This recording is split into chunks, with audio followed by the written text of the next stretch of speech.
I do not promote the use of any illegal substances. This video has been made strictly for educational and harm reduction purposes. How's it going, guys? I'm back with another trip report. I'm going to talk about the last video I uploaded. This is a session of 5-MeO I did yesterday at the time of filming this, which I haven't even watched the video yet, but I will share what I remember.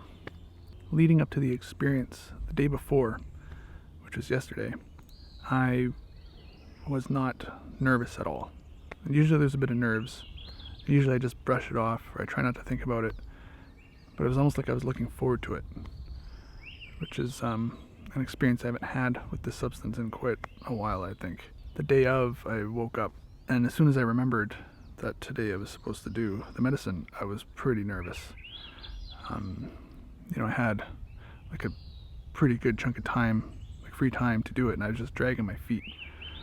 Like I was trying to tell myself I needed to go out and do errands, or I wanted to go for a bike ride, or just push it off. Yeah, and then eventually I found a newly released talk that Nondual gave. And in that talk he describes reality as this white light being filtered through a prism, or something like that. And my experience, during my 5-MeO experience, I could see it. Like I've experienced the white light, the pure white, golden, pulsating, radiating light on 5-MeO. I've experienced that. But it was like I was seeing it the other side of that. Everything was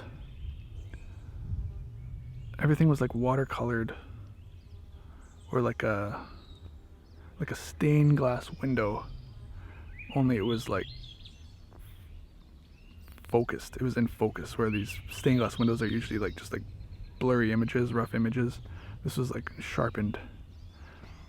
And I remember doing the first round.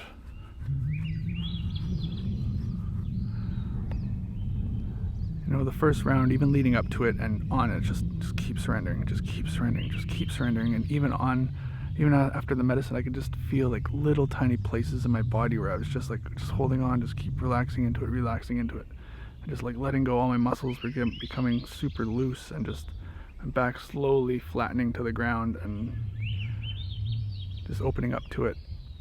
And it was also the first round is where I always hear Eckhart Tolle talk about formless, being the formless. I'm holding a camera right now. You're looking at a screen right now. These are things. Like I have a body that's physical. But there it was like none of that was true. But there was still an experience of reality happening. I was in the bedroom having this experience. But there was no form attached to any of it. And I remember having the thought, it's like, this is it. This is formlessness.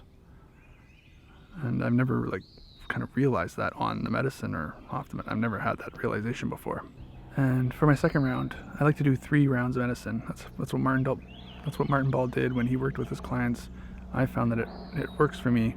Second round, I was using a torch lighter for the first time, and I didn't put any material in the pipe. I was just using old material that's kind of accumulated over the last number of rounds that I've done. So I had no idea how much I was doing. I knew there was a bunch of material in the bowl and on the neck or the handle. So that's what I was smoking. And the second round, I was trying to heat it up, and I didn't take enough, but I took enough to feel something. So I lied down, and I was staring at the ceiling, and I could feel like I was on it. I feel like I got some. And then it became this game that I didn't know I was playing with the ego. The ego was trying to be completely still, absolutely still. I was lying there, and then I've noticed this for as long as I can remember. If I stare at a point and I stay focused on that point, eventually my eyes are going to wander off that point. I can't stay 100% focused. So I was staring at the ceiling doing this, and then I could notice just a little jiggle in my eyesight, where I'd just go off a little bit, and then I caught it. And I was like, I didn't take enough. It was like the ego was playing a game, trying to be still because it just wants to survive. So took my next round, and I think, forgive me if I'm wrong, but I haven't looked at the video yet, but this is the round where I was like, I am God, I am reality. Oh no, I didn't say I am God, I am reality, I am reality. I kept saying that over and over again. And that was like deeper and more clear than I've ever said it or experienced it. Whereas usually it's happening and it's almost like a movie that's playing that I'm watching, but this time it felt like I was the one doing it. And like it really, truly felt more than it's ever felt before that I am reality, waking up to the realization that I am reality. You know? Like that's ultimately what happened. And I've read that from like many teachers. I've heard many people talk about it. Like I experienced it. It's like, I am reality. I am reality. Like I'm realizing it for the first time. Even though I've said those things so many bloody times on the medicine. But yeah, it was just deeper. Like it was like going further into myself than I've ever been. And then I said it a number of times, and then near the end of saying it, I started to laugh. Like I was just filled with this like joy, this just like ecstatic joy of just realizing that I am reality, that this is what I actually am. Just so happy to know that myself. I'm just so happy to realize myself, the actual self.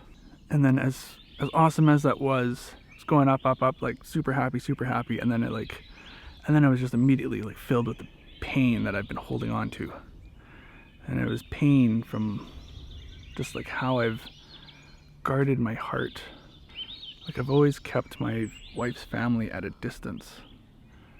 Like I've always been almost afraid to get close to them, to allow them into my inner circle, even though, or vice versa, getting into their inner circle. I've always kept them at arm's distance because I'm afraid to allow people into my life, because I don't want to get hurt. And if people aren't in my life, then it prevents me from getting hurt in the future, which is a silly way to live. But man, having that realization, it was like taking a chisel to my chest and like taking a big hammer and just smashing it, and just like rocks were just falling off me, and just like fully exposed of just love. That's all it is. And so I was crying for a while, just like how silly it is of me to hold on to this pain. And then the ego would come in and like realize what it was doing, and then I would stop crying, stop the whole process. And then I gotta allow myself to feel what I feel. Just allow it. Just let it happen. One of the ways that I've resisted my wife's family is they all live in like a certain area, like near Vancouver. And I've kind of had this fear in the back of my mind that that's where we're gonna move to, because I just don't want to move there. And on the medicine, I fully accepted moving there. Like it was like I could see it. I could see our family there. I could see no negatives about it. It's just all positives. I was so happy. And then the question came up, is like, is that actually where I want to live? Like after fully accepting this thing that I've like feared for a long time, just fully and completely surrendering to it, I accepted it. And then I asked, is this actually where I want to move? No. Then it came up again. It's like, I want to move to Vancouver. So there's this battle within myself. I don't know if I just can't accept it, if there's more layers to let go. I don't know, but there's always seems to be a deeper thing. So I'm just gonna keep digging. After my medicine, I text my wife. She was at her parents for dinner, so I text my wife and I asked, is enough time if I can come, because it was kind of late in the day, because I had postponed my medicine as far as I could. And then, oh yeah, sure, come on over. So I went over to their place, and it was my wife's sister's place, and there was these moments. There was two moments. Let's wait for the helicopter to pass. After my medicine, I went to my wife's sister's place because that's where dinner was. There's these 2 moments that happened that I could overhear conversations, and I remember normally whatever was said, it doesn't really matter, but whatever it said, it would like trigger something inside of me to be like unhappy or uneasy, or like kind of like just create like some sort of discomfort within me. And as it was happening, I realized like there's nothing there. Like there was no reaction, but I was aware of it. I was like, huh, wow, this feels free. This is nice. This is lovely. But then when we were eating, there was also a couple moments where I noticed that something was being said, and then there was something that I actually wanted to say, but it would have challenged somebody. It would have made some type of discomfort. At least I think it would have. And I held back from saying it. And I've noticed that before, but this was like glaringly obvious that like this is what I feel and this is what I feel like saying, but I'm just gonna keep the peace and I'm not gonna say it. It's like where I see that going is that it's gonna like overtake me in a sense where I'm gonna have to express myself, because this is what the whole thing is about, just being honest and being truthful with myself and with everything else. But yeah, another thing too I wanted to share is that in the first round I did my medicine, and it was really powerful, but I remember closing my eyes when it feels like it's going to be overwhelming. I close my eyes, and then when my eyes were closed, it's like, no, keep your eyes open. This is what it's all about. Just keep them open. And I was like, I couldn't even keep my eyes closed. Like, I've had people comment or ask me like, how do you keep your eyes open? And this time it's like I couldn't even keep them closed. So I'm kind of, I haven't always been able to open my eyes. When I started, I'd always close my eyes because it was so powerful.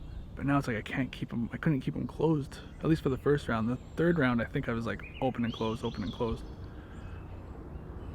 So I'm just something I noticed. So I just want to give a big shout out or big thanks to all of you that left comments, supporting me in my journey, and just showing support that in being a 5-MeO therapist. I've been kind of bouncing this around for quite a long time, and now it's like solidifying that this is what's going to happen. So I want to, everyone that made comments, everyone that's reached out, it's all helped. It's all helped. It's all love. So I want to say thank you to all of you. Kind of got like a makeshift studio being set up at my home, so hopefully I'll be able to like roll out videos more often instead of like once a week or whatever I've been doing lately. So yeah, I'm hoping to do this more. If you made it this far, give this video a thumbs up. Thanks for watching, and I'll see you on the next one. Thanks.